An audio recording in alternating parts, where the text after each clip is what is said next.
तो अंदर बैठ जाएगी टेबल ठीक कैमरा आएगा सामने।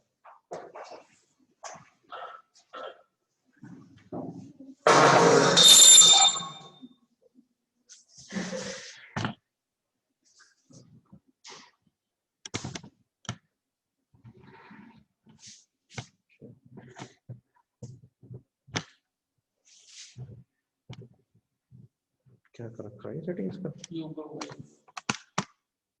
आगे पूरा बोल। अरे ये ज्यादा जूम है।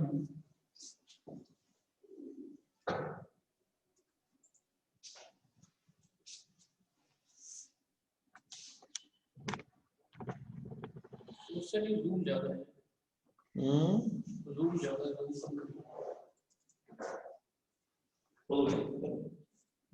जैसे नहीं आ रहा। जूम ज्यादा है सब।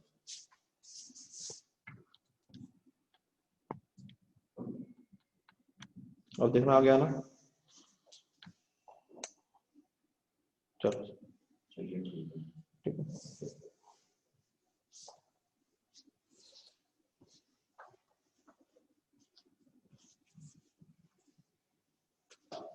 कौन सा पढ़ना है? ह्यूमन वेलफेयर या माइक्रोब्स इन ह्यूमन वेलफेयर या microbes in human welfare?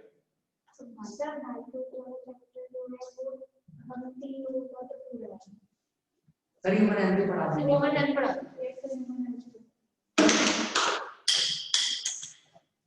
Human health and disease chapter है। जरा जाओ ना जरा इंसर्ट करना है यहाँ पे।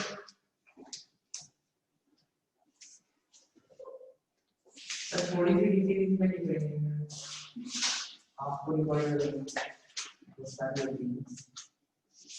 ह्यूमन हेल्थ एंड डिजीज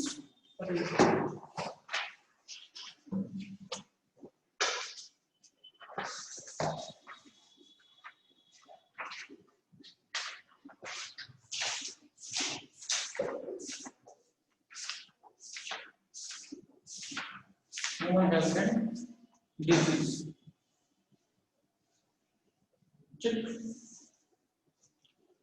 अब देखो बेटा, human health and disease chapter का हम लोग पहले आइडिया लेके चलते हैं।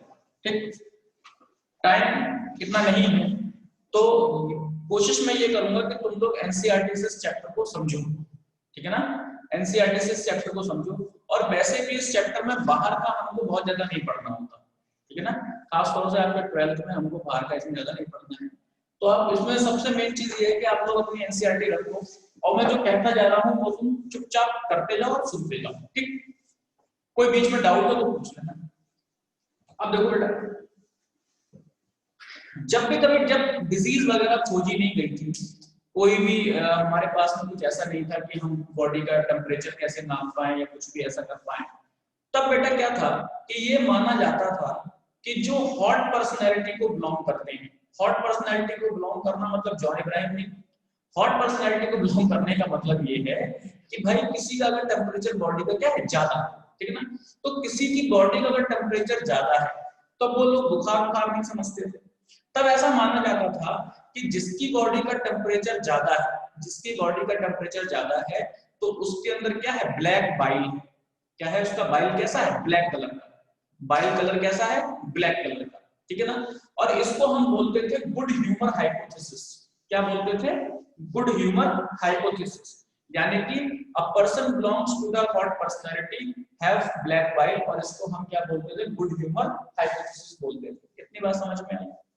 लेकिन जैसे जैसे लोग आगे बढ़े, ठीक है ना, साइंस आगे बढ़ी, तो बेटा एक साइंटिस्ट है जिनका नाम था विलियम हार्वे। ठीक है ना, क्या नाम था, विलियम हार्वे। इसमें देखो लिखा भी होगा विलियम हार्वे, जिन्होंने बेटा, ये विलियम हार्वे वही है जिनको हम फादर ऑफ फिजियोलॉजी बोलते हैं या फादर ऑफ सर्कुलेशन बोलते हैं,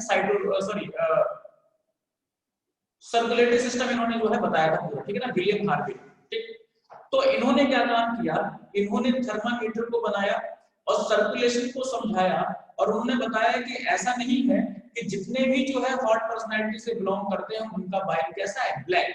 क्यों, क्योंकि वो जो है वो ब्लड की जांच कर पाते थे। ठीक है ना, उनको उन्होंने क्या किया था, ब्लड को डिस्क्राइब किया था। तो उन्होंने सीधा सीधा क्या काम किया कि भैया जिसका बुखार है, जिसका टेम्परेचर नाप के देखा, उसका टेम्परेचर ज्यादा है। अब उसके बाइल को देखा उन्होंने तो उसका ब्लैक बाइल नहीं था। ठीक है ना। तो इन्होंने बताया कि ऐसा ये बात कहीं से भी रिलेट नहीं करती है कि बेटा जो हॉट पर्सनैलिटी से बिलोंग करते हैं उनका बाइल कैसा है, ब्लैक। ठीक, तो विलियम हार्वे ने डिस्प्रूव कर दी गुड ह्यूमर हाइपोथेसिस को। आपका एनसीईआरटी का पहला पैराग्राफ खत्म हो चुका है, पढ़ लीजिए। यहाँ पे दो नाम आप देखिए, एक है विलियम हार्वे और एक है हिप्पोक्रेट्स।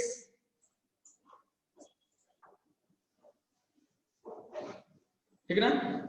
William Harvey, Hippocrates. माना जाता था कि जो लोगों का टेम्परेचर ज्यादा होता है, जो लोगों का टेम्परेचर ज्यादा होता है वो हॉट पर्सनैलिटी को बिलोंग करते हैं। और ये बेटा जो इसको मां बोल देते हैं। Good evening sir. Hello, good evening sir. तुमने ऐसा गुड इवनिंग क्या बोल दिया तो ये क्या हो गया, ये बंद क्यों हो गया?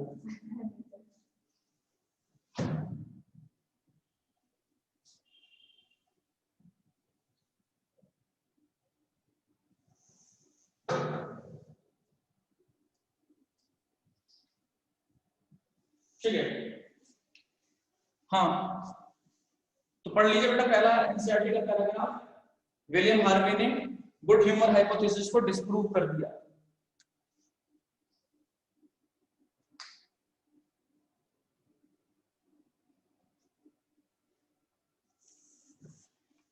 चलिए आगे बढ़ते हैं हम लोग। उसके बाद में विलियम हार्वे ने जब अपनी स्टडी को आगे बढ़ाया तो उन्होंने सर्कुलेशन को समझाया और साथ ही साथ समझाया कि जो हमें डिजीज वगैरह होती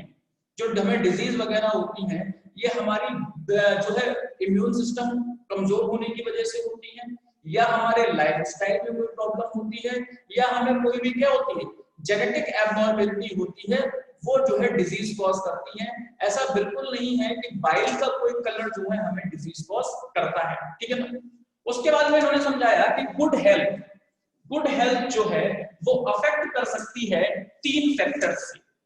अच्छी जो हेल्थ है तुम्हारी वो अफेक्ट कर सकती है कितने फैक्टर से, 3 फैक्टर से अफेक्ट कर सकती है। कौन कौन सी? सबसे पहले है बेटा जेनेटिक डिसऑर्डर्स। जेनेटिक डिसऑर्डर्स वो डिसऑर्डर्स होते हैं जो तुम्हें क्या मिले हैं, हेरिडिटरी। ठीक है ना। वो कहीं से तुम्हारे जो लाइफ जो फैमिली का जो ट्री रहा होगा उसमें से कहीं से आई है तुम्हारे अंदर। तो पहला जो सबसे बड़ा तुम्हें जो अफेक्ट कर सकता है वो कौन कर सकता है, जेनेटिक डिसऑर्डर्स अफेक्ट कर सकते हैं। दूसरा बेटा तुम्हारा यहाँ पे लिखा हुआ है इन्फेक्शंस। ठीक है ना। तुम्हें किसी पैथोजन से कोई हो गया इन्फेक्शन, उससे तुम्हारी क्या है हेल्थ अफेक्ट कर सकती है। और तीसरा और आखिरी यहाँ पे बेटा पॉइंट है, तीसरा और आखिरी तुम्हारा पॉइंट है कि तुम्हारी जो लाइफस्टाइल है, मान लो तुम देर तक जाग रहे हो, सुबह देर से उठ रहे हो, ना कोई खाने का पता है, उसके बाद में सिगरेट पी रहे हो, दारू पी रहे हो, ठीक है ना, मुकेश भरे को गुटखा खा के, तो क्या हो जाएगा, तो जो है तुम्हारी लाइफ जो है, तुम्हारी हेल्थ जो है वो अफेक्ट करेगी। ये देखो बेटा 3 पॉइंट हैं। तुमसे पूछा जाए कि तुम्हारे जो हेल्थ है वो किससे अफेक्ट करती है, तो हेल्थ को अफेक्ट करने वाले 3 फैक्टर्स हैं। कौन कौन से? जेनेटिक डिसऑर्डर्स हैं, इन्फेक्शंस हैं, और क्या है बेटा, और लाइफस्टाइल्स हैं। पढ़ लीजिए एक बार।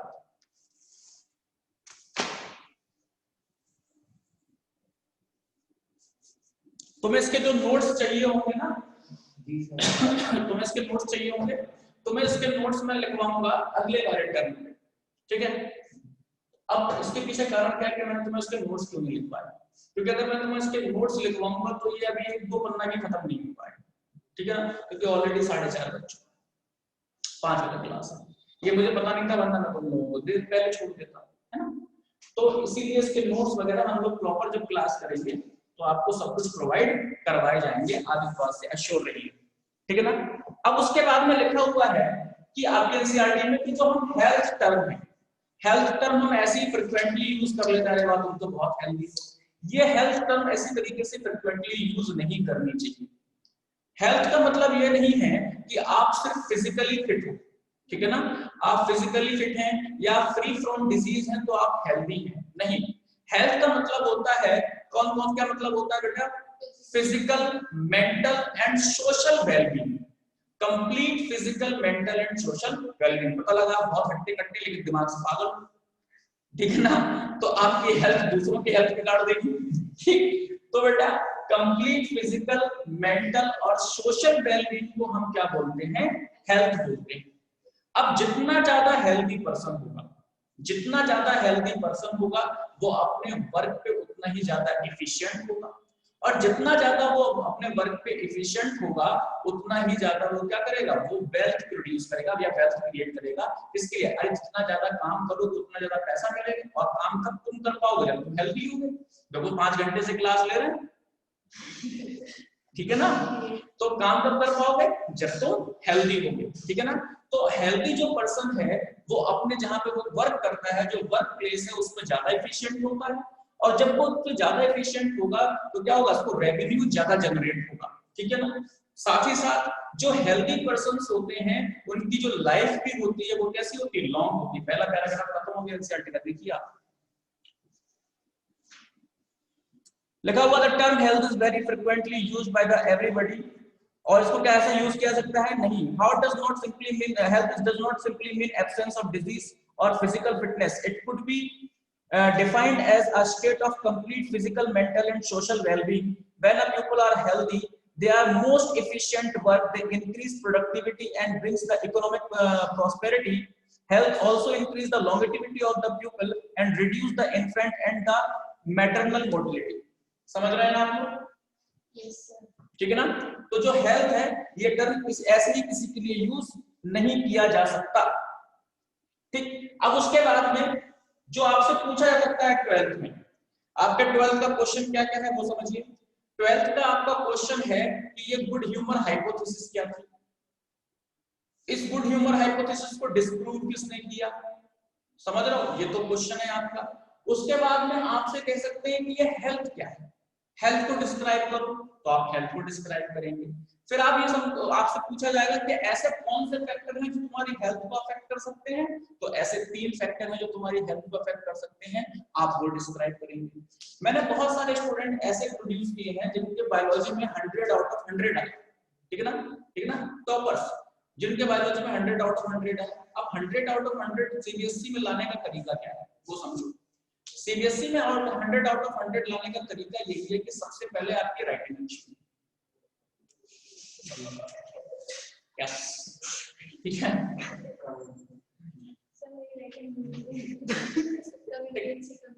हाँ, राइटिंग अच्छी हो, पहली चीज। दूसरी चीज आप ये ध्यान दें कि कोई भी क्वेश्चन आपका टाइम की वजह से ना छूटे, ठीक है ना? टाइम की वजह से ना छूटे, टाइम की कमी की वजह से ना छूटे। अब पता लगा ऐसा है कि बिल्कुल बनाते बनाते राइटिंग जो है आगे लास्ट में 15 नंबर का छोड़ दिया, ठीक है? ऐसा भी नहीं करना है। आप जब पेपर देने जाएं, जब भी बोर्ड का पेपर डिसाइड हो, ऐसा लगता है मई में होगा, ठीक है ना? जब भी आप पेपर देने जाएं तो उससे पहले, उससे 1 महीने पहले आप 12th के पेपर की पूरी प्रैक्टिस करें, ठीक है ना? पूरे 3 घंटे स्टॉप वॉच में टाइम लगाएं, अपना 3 घंटे जैसे पेपर होता है बिल्कुल वैसे ही प्रैक्टिस करें। ये पहली चीज है। दूसरी चीज, पहले हम लोग 2 कलर से लिख सकते थे, ब्लू ब्लैक, अब ऐसा नहीं होता, ठीक है ना? अब सिंगल कलर का यूज होता है। तो जब सिंगल कलर का यूज है तो उसमें आप क्या कर सकते हैं कि आप जो है हेडिंग्स को बोल्ड रखें, ठीक है ना? हेडिंग्स को बोल्ड रखें, और जो आपसे पूछा गया है उसमें जो मेन चीज है, इंपॉर्टेंट जो लाइन है, उसको आप अंडरलाइन करें, ताकि जो एग्जामिनर उनको पूरा पढ़ने का टाइम नहीं होता। जो एग्जामिनर है वो ये ढूंढता है कि ये जो पूछा गया था, जैसे मान लो तुमसे लाइसोसोम पूछा गया, तो लाइसोसोम में तुमने ये लिखा है कि लाइसोसोम में के मैट्रिक्स में हाइड्रोलाइटिक एंजाइम होते हैं और ये एसिडिक पीएच पे एक्टिवेट होते हैं। अगर ये लिखा हुआ है तो तुम पास, बाकी तुमने कुछ भी लिखा हो, और अगर तुमने ये नहीं लिखा हुआ तो तुम, ठीक है ना? तो आप ऐसी जो चीजें हैं उनको क्या करें, आप बोल्ड में लिखें, ठीक है? ठीक से उसको अंडरलाइन करें। जितना क्वेश्चन पूछा उस क्वेश्चन का उतना ही जवाब दें। ऐसा ना सोचें कि हम इसको बहुत बढ़ा चढ़ा के लिख देंगे तो कुछ अच्छा हो जाएगा, नहीं किसे आ जाता है एग्जामिनर। क्यों? क्योंकि उसको तुम्हारी कॉपी चेक करने के 10 रुपए मिल रहे हैं। अब तुम्हारी कॉपी में मतलब का लिखा हो, सही लिखा हो, कुछ हो जाएगा, तो भी 10 रुपए उसे मिलेंगे जो वो कॉपी 2 मिनट में चेक कर रहा है, और एक कॉपी को 10 मिनट में चेक कर रहा है तो 10 मिनट लगेंगे, 10 रुपए मिलेंगे। तो किससे आ जाता है क्या क्या लिखा हुआ है, छोड़ो। तुम्हारे 2 आज से पढ़ता है, उसे मतलब की चीज नहीं मिलती, पर तुम्हारी सोचता है कि सब बेमतलब का ही। ठीक है ना। तो आप ये काम जरूर करें। जो आप लिख रहे हैं, राइटिंग में जो लिख रहे हैं उसमें सफाई जरूर लेके आए, यानी कि जो आप लाइन बाय लाइन लिख रहे हैं तो लाइन से लाइन पे लिखा हो, और जब नेक्स्ट पॉइंट हो तो एक लाइन का बीच में गैप हो, जिसको उसको साफ साफ चीजें दिखें, ठीक है ना, कि आपने क्या लिखा हुआ है। ठीक, लेकिन जिसमें आप पूरी तरीके से कंफर्म नहीं है उसे ऐसा साफ साफ मत लिखना, वरना गलतियां भी साफ साफ नजर आएंगी, ठीक है ना। उसे ऐसा साफ साफ मत लिखना, लेकिन जिसमें आप कंफर्म हो उसको साफ साफ लिखिए।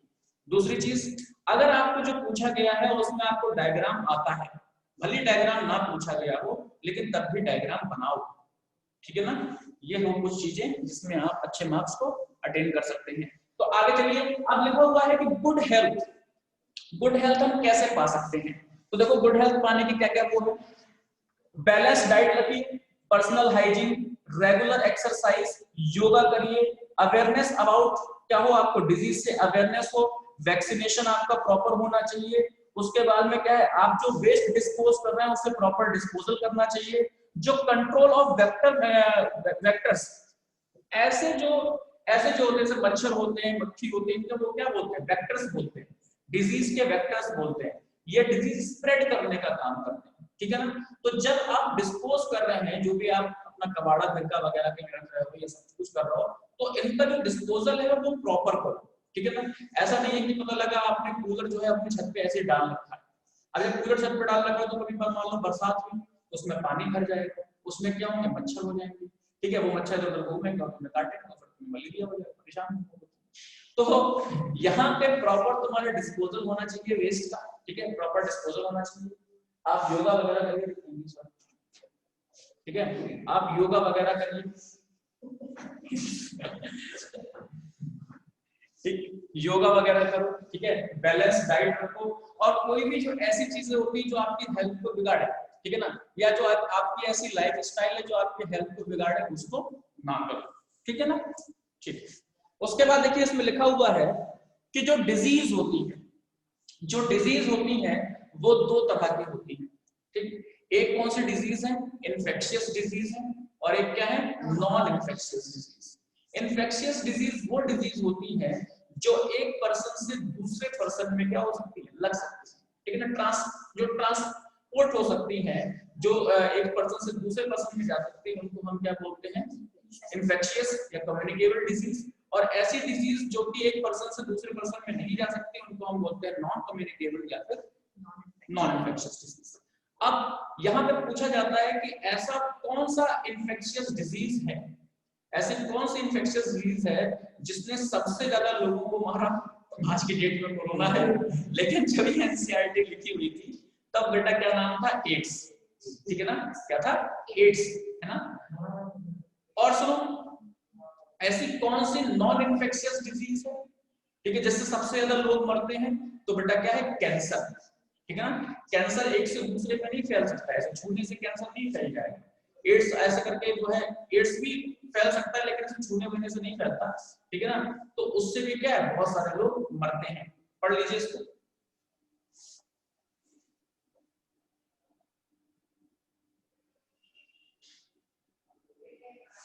एड्स एक ऐसी इन्फेक्शियस डिजीज है जिससे हम मर सकते हैं।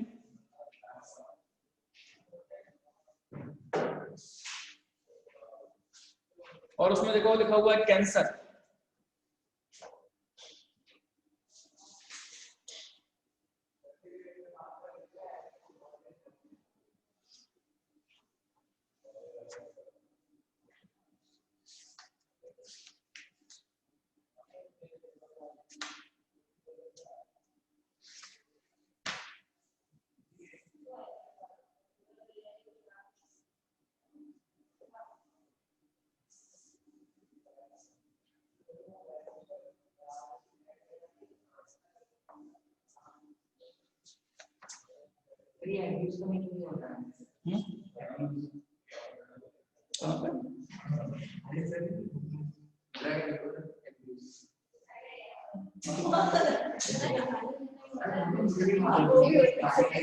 ड्रग एब्यूज, ड्रग एब्यूज का मतलब ये होता है, सुन लो, ड्रग एब्यूज का मतलब ये नहीं कि ड्रग को पकड़ गाली दे रहा है या ड्रग में गाली दे रहा है।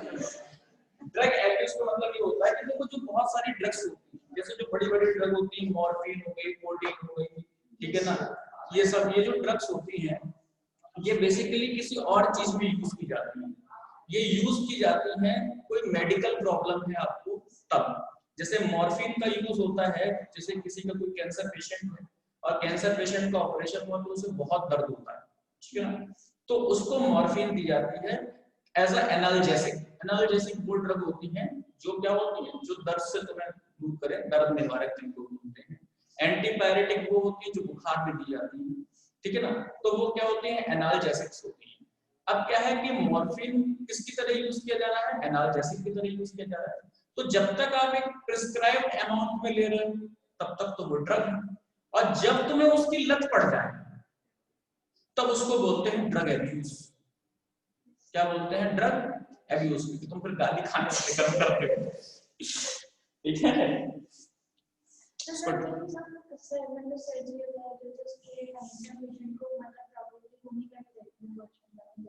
नहीं नहीं नहीं, उस समय तो प्रॉपरली बेहोश करते हैं, लेकिन जब जब वो फिर से आएगा, मान लो किसी मान लो ये किसी का घुटना बदला, ऐसे मान के चलते हैं हम लोग, घुटना बदला, जब घुटना बदल रहा है तो हमने उसको एनेस्थीसिया दिया, अब उसका घुटना बदल रहा है, कोई बात नहीं, उस समय दर्द नहीं होगा, लेकिन अंदर चोट तो लग गई ना उसके, ठीक है ना। जब वो होश में आएगा अब तो वो दर्द रहेगा ना, हिलाने डुलाने पे दर्द होगा, ठीक है ना, तो ये वो तो दर्द तो रहेगा ना उसके बाद।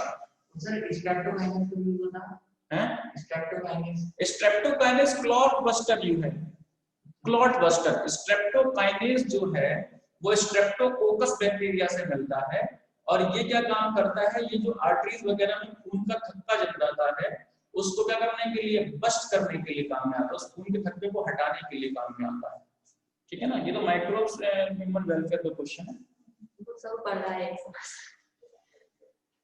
टैलेंट है इसमें। चलो अब उसके बाद में देखो, यहाँ पे मैं आपको कॉमन डिजीज नहीं पढ़ाऊंगा, मैं आपको पढ़ाऊंगा क्या, इम्यूनिटी, ठीक है ना।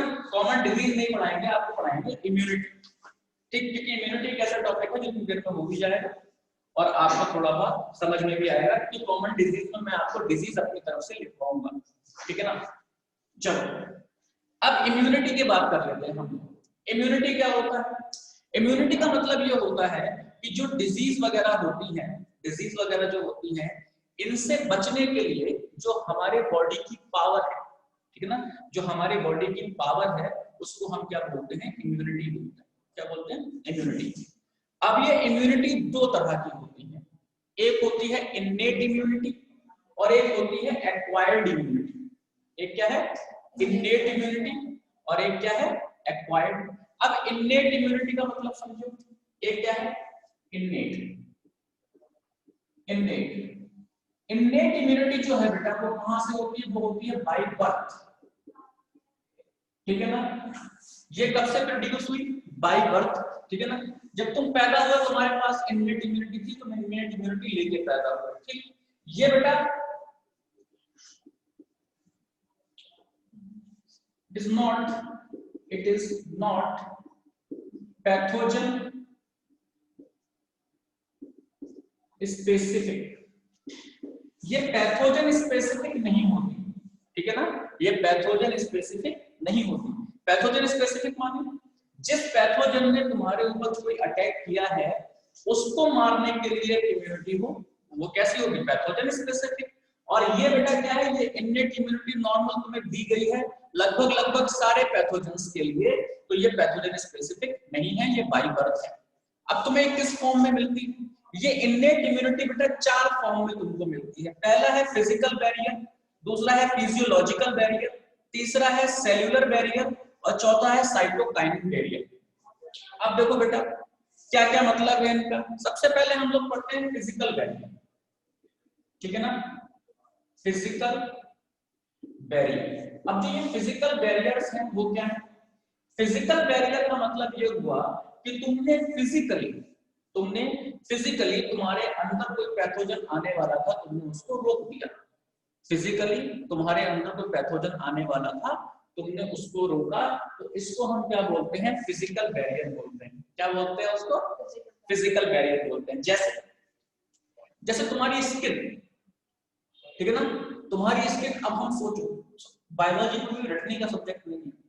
जो भी लोग कहते हैं ना बायोलॉजी रटने वाले वो मैथ के होते हैं, ठीक है, तो बायोलॉजी बहुत समझने का सब्जेक्ट है। अब आप देखो कभी भी तुम ये ऐसे खुले हाथ रख रहे, खुले हाथ रखा तुम घूमो फिरो ऐसे नाचो गाओ कुछ भी करो, तो तुम्हें डर लगता है कि क्या है इसमें कहीं बैक्टीरिया चला जाएगा मेरे अंदर? नहीं लगता ना, नहीं लगता ना डर। लेकिन जब यही यहाँ पे चोट लग जाती है और ये ओपन हो जाती है, खाल हट जाती है, तब तुम्हें डर लगता रहता है कि कहीं इसमें ऐसा ना हो बैक्टीरिया चला जाए। ठीक, तो इसका मतलब क्या हुआ? इसका मतलब ये हुआ कि स्किन के हटने से तुम अनप्रोटेक्टेड फील करते हो। स्किन के हटने से तुम अनप्रोटेक्टेड फील करते हो। किसके लिए? पैथोजेंस के लिए। पैथोजेंस माने क्या होते हैं? पैथोजन बोले तो डिजीज कॉजिंग एजेंट। ऐसे एजेंट जो तुमको डिजीज कॉज करते हैं वो पैथोजन है। वो बैक्टीरिया भी हो सकता है, फंगस भी हो सकती है, प्रोटोजोन्स भी हो सकते हैं, ठीक है ना, हेलमेंट्स भी हो सकते हैं। सारी चीजें ये सब क्या है? पैथोजेंस हैं जो कुछ तुम्हारे को डिजीज कॉज करता है, ठीक है ना। तो फिजिकल बैरियर में क्या आता? सबसे पहले स्किन। क्या तुमको है? स्किन। दूसरा क्या है? एपिथेलियल टिश्यू, ठीक है ना। एपिथेलियल टिश्यू का मतलब क्या होता है? चलो ठीक, तुम ऊपर से तो स्किन के बने हुए हो, अच्छी बात है, बने रहो, लेकिन अंदर जो तुम्हारे सेल ऑर्गेनल्स हैं, जो तुम्हारी बॉडी के अंदर सेल ऑर्गेनल्स हैं, उनमें क्या है बेटा? उनमें टिश्यू प्रेजेंट है, एपिथेलियल टिश्यू प्रेजेंट है। तो एपिथेलियल टिश्यू भी जो अंदर तुम्हारे सेल ऑर्गेनल हैं उनके लिए क्या करता है? उनके लिए प्रोटेक्शन देता है। तो यहाँ पे दूसरा फिजिकल बैरियर क्या है? एपिथेलियल टिश्यू, ठीक है ना। क्या है? Epithelial tissue. तो देखो बेटा यहाँ पे एपिथेलियल टिश्यू जो कि क्या करे हुए हैं? म्यूकस कोटिंग किए हुए हैं, म्यूकस कोटिंग, जिनमें क्या है? म्यूकस कोटिंग है। तो म्यूकस कोटिंग का फायदा क्या है? म्यूकस कोटिंग का फायदा यह है कि तुम पे कोई बैक्टीरिया वगैरह आता है तो वही म्यूकस में वो क्या होता है? उलझ के ट्रैप होकर रह जाता है, अंदर तुम्हारे ऑर्गन को जाके वो इफेक्ट नहीं करता। तो स्किन और एपिथेलियल टिश्यू जिसमें म्यूकस कोटिंग है, ये तुम्हारा क्या है बेटा? ये है फिजिकल बैरियर।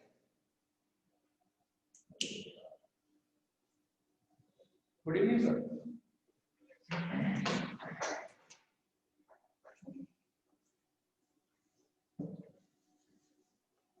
ठीक है ना।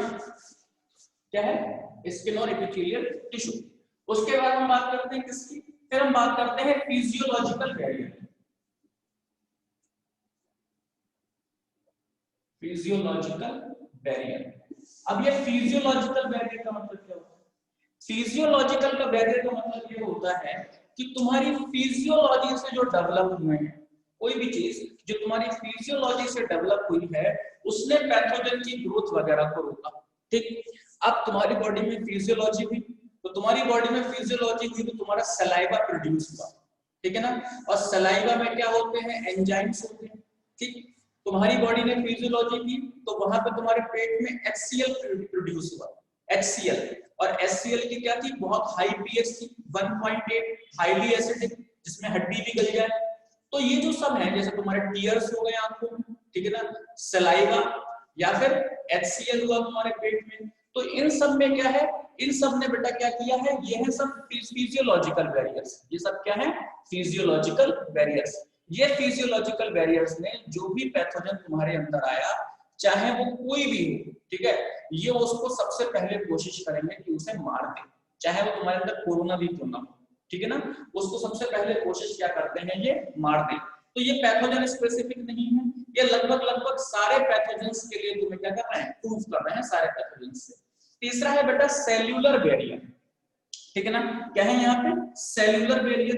अब सेल्यूलर बैरियर में क्या है? सेल्यूलर बैरियर में ऐसे लिम्फोसाइट है, टी लिम्फोसाइट्स ऐसे हैं जो तुम्हारे एक पर्टिकुलर सेल, कोई भी तुम्हारी बॉडी में बाहर से कोई सेल आती है, ठीक है ना, एक तुम्हारी सेल है, उसके उस तुम्हारी सेल के कांटेक्ट में कोई भी बाहर से सेल आती है, चाहे वो किसी पैथोजन की हो या किसी की भी हो, कोई भी बाहर से सेल अगर तुम्हारी बॉडी में इंट्रोड्यूस होती है तो यहाँ के जो इम्यूनोग्लोबुलिन्स होंगे इस सेल के जो इम्यूनोग्लोबुलिन्स होंगे वो उसको क्या करेंगे, मारने की कोशिश करेंगे।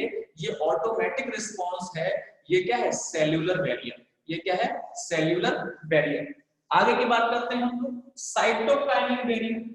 अब साइटोकाइनिन बैरियर क्या होता है वो देखो, देखो बेटा, ये तुम्हारी बॉडी की सेल्स हैं, ये तुम्हारी बॉडी की सेल्स हैं, सब एक दूसरे से अटैच है, सब एक दूसरे से क्या है, अटैच। अब क्या होता है, इनमें एक प्रॉपर्टी होती है जिसको हम क्या बोलते हैं, कांटेक्ट इनहिबिशन। या चलो कांटेक्ट इनहिबिशन की बात माननी पड़ेगा। ये तुम्हारी बॉडी की सेल्स है, मान लो इस एक सेल में इंफेक्शन हुआ, ठीक है ना, इस एक सेल में इंफेक्शन हुआ, तब ये जो इन्फेक्टेड सेल है, जो इन्फेक्टेड सेल है, ये बेटा प्रोटीनिशियस सब्सटेंसेस को निकालेगी, सिक्रीट करेगी। और ये जो प्रोटीनिशियस सब्सटेंस है, ये जो एडजेसेंट सेल होती है, ठीक है, इसके आसपास की सेल होती है, ये प्रोटीनिशियस सब्सटेंस इनमें जाते हैं और ये वाली सेल जो कि खुद इन्फेक्ट हो चुकी है उन प्रोटीनिशियस सब्सटेंस को भेजती है, और जो आसपास की सेल होती है उनको क्या करती है, उन बेटा उनको उस पर्टिकुलर पैथोजन से क्या करती है, कवर करती है, बैरिएट करती है। इसको हम बोलते हैं साइटोकाइनिन बैरियर। और बेटा जो प्रोटीनिशियस सब्सटेंसेस होते हैं वो होते हैं इंटरफेरॉन। क्या होते हैं, इंटरफेरॉन। तो जो बेटा जो सेल इन्फेक्टेड होती है वो सेल सिक्रीट करती है प्रोटीनिशियस सब्सटेंसेस को। वो प्रोटीनिशियस सब्सटेंस बाकी की सेल को क्या करते हैं, प्रोटेक्ट करते हैं। और जो प्रोटीनिशियस सब्सटेंस होते हैं वो उनको हम क्या बोलते हैं, इंटरफेरॉन। और इस तरह के बैरियर को बोलते हैं साइटोकाइनिन बैरियर। पढ़ लीजिए बेटा, इम्यूनिटी इम्यूनिटी खत्म हो गया।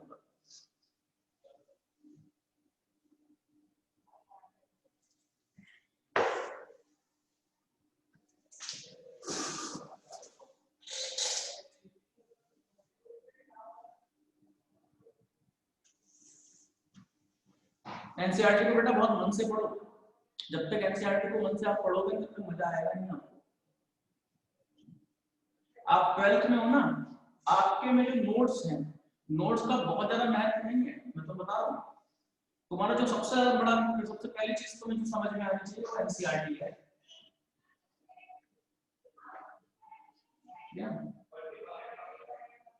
नोट्स में भी तुमको घुमा फिरा के नहीं लिखवाया जाएगा।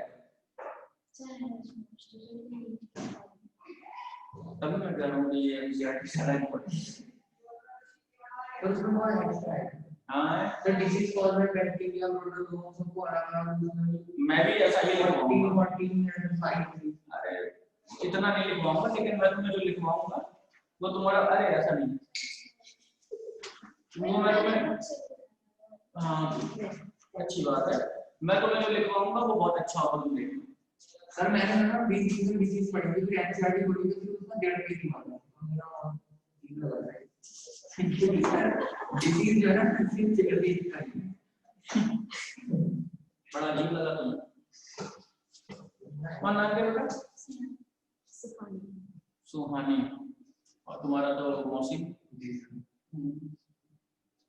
हो सकता है बैच में सोचा तुम्हारा चेंज हो गया, पहले तुमने मौसिम बताया।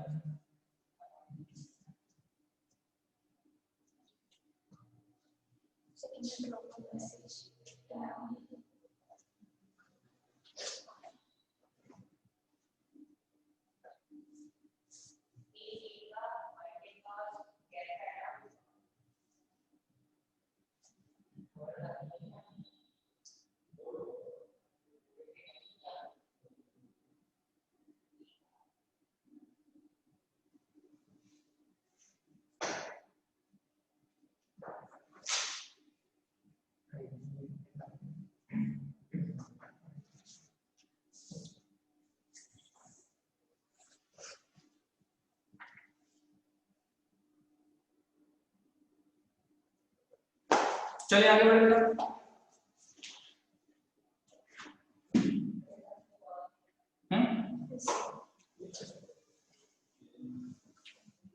अब बेटा दूसरा है एक्वायर्ड इम्यूनिटी, ठीक है ना। दूसरे कौन से हैं? Acquired immunity. अब जैसा नाम है वैसा काम है कि ये एक्वायर किए गए हैं, ठीक है ना। इनको क्या किया गया है? एक्वायर्ड किया गया है, इनको हम क्या बोलते हैं? Acquired immunity. अब एक्वायर्ड इम्यूनिटी का मतलब क्या है? एक्वायर्ड इम्यूनिटी का मतलब यह है कि तुमने आफ्टर बर्थ एक्सपीरियंसेस से इनको एक्वायर किया है, ठीक है ना, उसको हम क्या बोलते हैं? Acquired immunity. इन ये एक्वायर्ड इम्यूनिटी जो है वो मेमोरी बेस्ड होती है। कैसी होती है? मेमोरी बेस्ड होती है। अब मेमोरी बेस्ड का मतलब क्या होता है वो समझो, ठीक है ना। मेमोरी बेस्ड का मतलब क्या होता है वो समझो। जैसे मान लो कि अब तुम अपने घर पे बैठे हो आराम से, ठीक है ना, या तुम यहाँ से कोचिंग से जा रहे हो और आज तुम्हें कोई शाम को तुम कोचिंग से जाओ, मतलब ऐसा ना हो, ठीक है ना, शाम को तुम कोचिंग से जाओ और तुम्हारा कोई मोबाइल पकड़ के छीन लो, ठीक, तो क्या होगा? अभी तुम टहलते हुए चले जाते हो रोज मुंह उठा के, ठीक है ना, लेकिन जब तक तुम्हारा मोबाइल छीन लेगा तब तुम क्या होगा? ये क्या हो गया इसके साथ? ठीक है,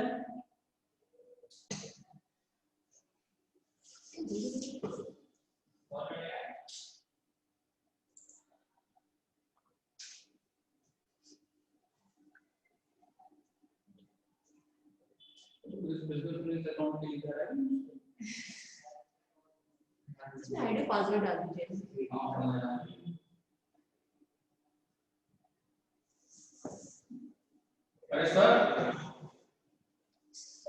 हो गया था, सब हो गया था बस।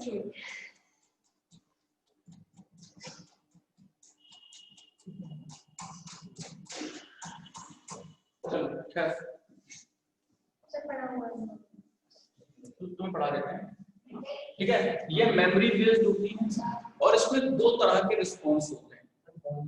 हाँ, फोन चुर गया, अब तुम कभी भी जब जाओगे अगले दिन जाओगे तुम बहुत अलर्ट रहोगे, ठीक है ना, कि ऐसे करके रखते हुए चाहिए, ठीक है ना, और ऐसे करके और फोन सस्ता वाला लोगे, ठीक है ना, तो क्या होगा? सुनो, ऐसा रिस्पॉन्स जो पहली बार तुम्हें डिजीज हुई, ठीक है ना, पहली बार तुम्हारे बॉडी में कोई पैथोजन एंटर हुआ और तुम्हारी बॉडी ने उसका जो रिस्पॉन्स किया, इसको हम बोलते हैं प्राइमरी रिस्पॉन्स। और ये जो प्राइमरी रिस्पॉन्स होता है ये स्लो होता है। क्या होता है?